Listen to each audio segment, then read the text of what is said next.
오늘 알아볼 것은 보배드림 인피니티 사건입니다. 여러분들 차량 사고 나본 적 있으신가요? 저도 24쯤에 앞차 뒤에다 꽁 하고 박은 적이 있는데 나도 모르게 어버버하게 될 정도로 당황스럽더라고. 아무래도 처음 겪는 일이니까. 크크, 어차피 저는 운전 안 해서 그런 일 안 겪음. 정말 그럴까요? 오늘 알아볼 사건을 보신다면 그런 생각 안 들 거예요. 자, 이 사건은 2023년 3월 말 보배드림에 올라온 한 게시물로부터 시작됩니다. 사이드미러 수리비 400. 에? 사이드미러가 400이요? 뭐 사이드미러에 금칠을 해놨어? 아무튼 내용을 요약하자면 다음과 같습니다. 홀몸으로 두 아이를 키우는 아이 엄마가 있었는데 맞은편에 사는 사람이 헛구한 날 아이 엄마 집 앞에 주차를 한 거야. 이건 뭐 그렇다 치고 그날은 아이가 학원 차량을 타러 가고 있었는데 실수로 그 차량의 사이드미러를 쳤다고 합니다. 이후 그 사이드미러가 작동을 안 하길래 차주는 아이 엄마를 불렀고 수리비는 이후 알아본 뒤에 이야기하자면 일단 서로 돌아갔다고 합니다. 여기까지 이상할 게 없죠. 아이의 부주의로 차량이 파손되었고 차주는 보호자에게 책임을 묻는다. 근데 차주가 얼마를 요구했냐? 그 금액이 400이다 이겁니다. 검색창에 차량 수리비 400 검색해보면 이런 사진들이 나오는데 사이드미러 하나에 400? 뭔 씨발 범블비라도 박았나요? 했는데 야, 그 차량의 정체는 그야말로 상상 초월이었습니다.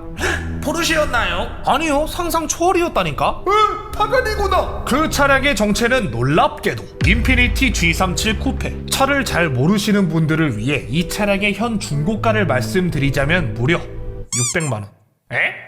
찾아보면 330도 있어요. 중고가가 5, 600 간당간당하는 차량에 사이드미러가 400? 말 같은 소리 해야 될 거 아니야. 이 정도면 차에 사이드미러가 달린 게 아니라 사이드미러에 차가 달린 거잖아. 엄살도 이 정도면 베지터급이야 그냥. 그리고 이어진 내용은 더더욱 어이가 없었습니다. 아이 엄마가 일상생활 배상책임 보험이란 걸 들어두었기에 보험 이야기를 하니 렌트비가 어떻네, 재고가 없네 하면서 선심 쓰듯 현금 65회 합의해주겠다 말을 한 거죠. 굳이 현금을 달라 그러는 것도 좀 느낌이 찝찝하죠. 해서 면허도 없던 아이 엄마는 이쪽에 문외한이었기에 도움을 요청하고자 보배드림에 글을 작성했던 것입니다. 사실 이 글만으로도 보배인들이 꽤 빡칠만 했어요. 보배드림에 찾아갈 듯 빼곡하게 모여 있는데 눈탱이 때리려는 거 누가 모르겠냐고. 거기에 더욱 어그로가 끌렸던 게 뭐냐면요, 함께 첨부된 차량 사진을 보면 웬 스티커가 덕지덕지 붙어있고 후미 등에는 빠큐하는 그림까지 붙여놨습니다. 그리고 시선을 강탈하는 리오 스포일러. 야, 뭐 이륙금이해? 식사 테이블이야? 튜닝이야 개인 자유지만 사이드미러 값으로 400 받겠다는 사람이 후미 등에다가 빠큐 그림까지 붙이고 이런 것까지 달고 있으니 사람들도 아하 끄덕끄덕 하게 된다니까. 또 차주 소유의 이륜차가 3개 있었는데 찾아갈 분들의 말로는 머플러가 순정이 아니라고 하고 마지막 하나는 번호판도 안 붙어 있었습니다. 게다가 늘 빌라 앞에서 새벽까지 남자 여자 모여 담배 피우고 떠들고 사람 잘 시간에도 차 꽝 몰면서 소음 공해까지 일으켰다 하고요. 마지막으로 보배인들은 평균 연령층이 높아 가정을 꾸린 이들이 대부분이라 했죠. 이런 사람들이 어디에 가장 빡쳐? 아이 관련 문제잖아요. 그래서도 아이가 엉엉 울고 있었다 했고 이후 더 밝혀진 바에 따르면 아이 앞에서 담배까지 꼬나물고 있었다고 합디다. 아무리 아이가 먼저 사이드미러를 건드렸다고 한들 이건 아니죠. 해서 사람들은 역으로 차주를 향한 빡친 버튼이 눌려버린 거야. 아이가 무슨 철상고를 갈긴 것도 아니고 툭 친 걸로 어떻게 사이드미러가 고장 나냐. 현금은 절대 주지 말고 보험 처리해라. 무리하게 요구하면 보험사에서 컷할 거다 등등 피가 되고 살이 되는 조언을 함과 동시에 차주도 왜 거기에 주차했대냐, 불법 주차니까 아이 한방병원에 입원시키고 진단서 떼어줘라 라고 하는 등 차주를 향한 역킬각을 노립니다만 그래도 인피니티 차주는 일단은 피해자잖아요. 때문에 합당한 보험 조치를 도와주는 데에서 사건은 일단락될 뻔했으나 누군가 발견합니다. 이 상황을 뒤집어 엎을 결정적인 한 방을 말이죠. 인피니티 사이드미러 원래 안 접히던 것 같은데요. 님이 그걸 어케암? 시간여행이라도 하셨음? 그러게요. 어떻게 알았을까요? 로드뷰에 찍혀있어요.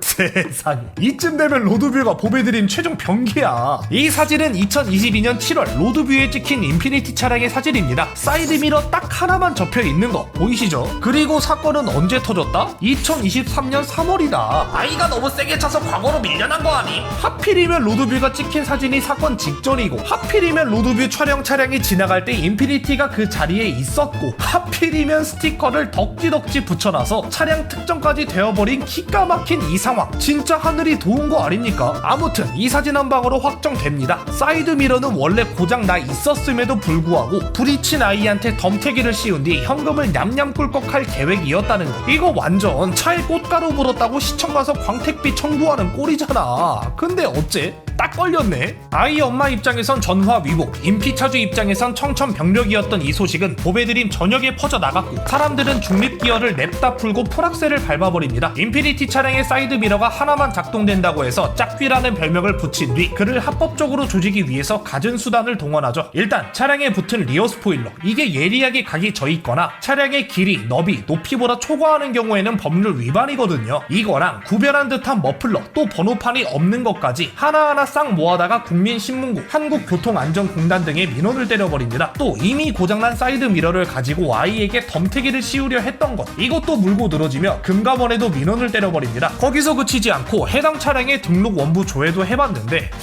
뭔가 이상합니다. 인피니티가 아니라 웬 스타렉스가 검색되는 거야. 해서 자세히 보니 이건 7이 아니라 1이었습니다. 7로 보이도록 라카를 칠해둔 거예요. 차량 번호판 훼손, 이것도 엄연한 법률 위반이거든요. 요것도 겸사겸사 신고 넣어주고요. 그리고 다시 제대로 검색해보니 압류 상태 11건 체납 중인 것도 함께 밝혀집니다. 야, 현금 받아서 이거 내려고 했나? 그리고 누군가가 해당 인피니티 차량의 팔린 기록까지 털어버렸는데 얼마에 팔렸다? 540만원이다. 사이드미러 한 짝씩 하면 800인데 개싸게 산 듯. 그냥 까도 뭐가 계속 나왔다니까. 인피니티 차주는 그제서야 보배드림에 등판하여 납작 엎드려 사과를 했는데 원래 사이드미러가 작동이 되다 안 되다 했다. 아이가 부딪힌 뒤에 완전히 고장 난 거다. 어머님과는 잘 이야기 나누었다고 생각했는데 이렇게 되어서 당황스럽다. 그리고 아이와 어머님께 정말로 나쁘게 말한 건 없다 는 내용이었습니다만 사람들이 굳이 그대로 들어줬겠습니까? 이거 말만 공손하게 했을 뿐이지 면허도 없고 남편도 없는 사람한테 부품들 미국에서 건너와야 해서 6개월 이상 걸린다, 사이드미러 안 접히니 차량 렌트해야 해서 400 든다 하면서 사람 슬슬 불안하게 만들고 현금 요구까지 해놓고 이제 와서 나쁘게 말한 게 없다뇨. 이거 눈 가리고 아웅이잖아요. 폐차장 출신 피셜로는 3만원 주면 10분 안에 왁스칠까지 해서 교체해준다는구만. 무슨 6개월이나 걸려요, 걸리기는.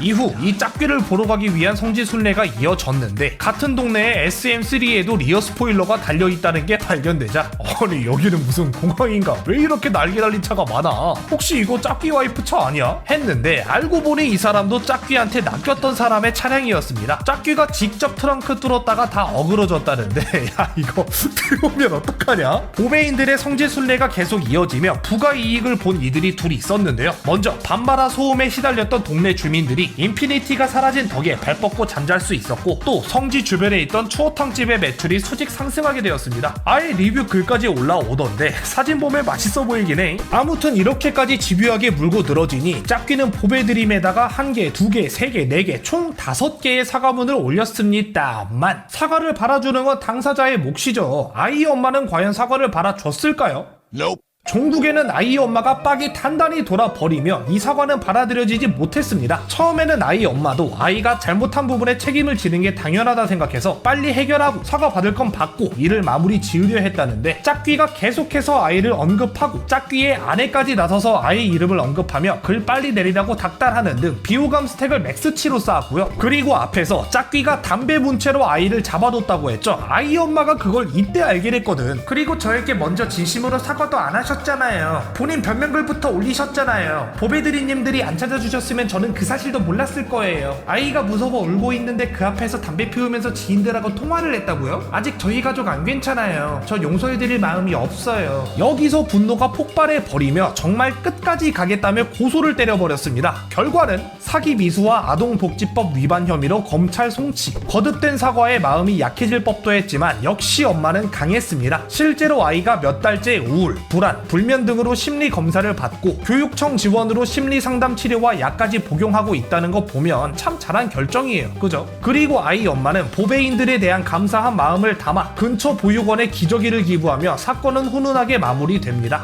그리고 제가 시간을 말씀 안 드려서 감이 안 오셨겠지만 검찰 송치 부분 제외 이 모든 사건이 벌어진 기간은 단 이틀! 또 보죠.